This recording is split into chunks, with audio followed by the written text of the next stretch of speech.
For 1 month each year, lessons are taught about our rich African American history, but often little is taught in schools beyond February.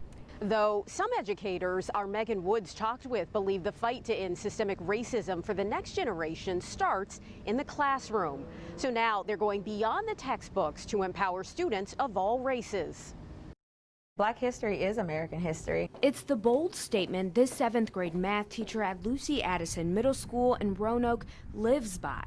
How can students from my background, my community, and my culture know where they're going if they don't know where they've come from? Eboni Harrington doesn't just teach in Roanoke, she grew up here. Her passion is to make her community better, and it starts in the classroom.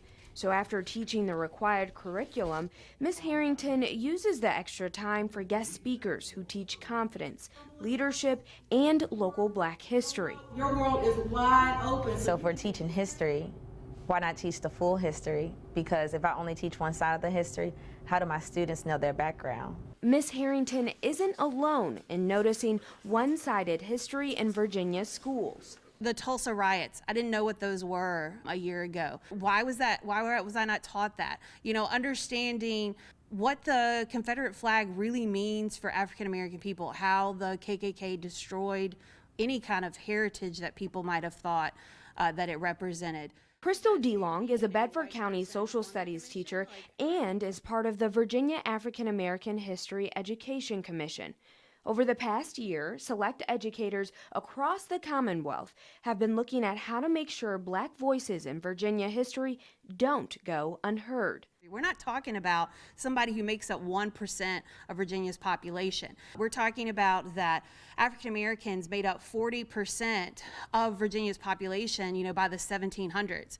Right now, it's just up to the teachers who go past the textbooks, something students do appreciate. If they don't have Miss Harrington, they're not going to learn it the same way that we learned it. So I think it's a little bit different for them because they're not getting to do the fun activities. Even as young students, they recognize the value in more Black history and what it means for the future. We've been through like a lot, and I think like the people today like should know of like how to like make this community better than what it is. A reminder of what education is all about. I think the generations in which we're building and molding now that are in the school system are the future. So if we have those conversations with students now in the school system, there's no way that we can't get to some type of solution or understanding of each other as people. I'm Megan Woods, 10 News, working for you. DeLong says there is a committee dedicated to creating and giving teachers an extensive resource to teaching this Black history material so they don't have to do it on their own. But nothing is set in stone. The commission is still meeting via Zoom and hopes to present a report to the Virginia Board of Education and the governor this fall.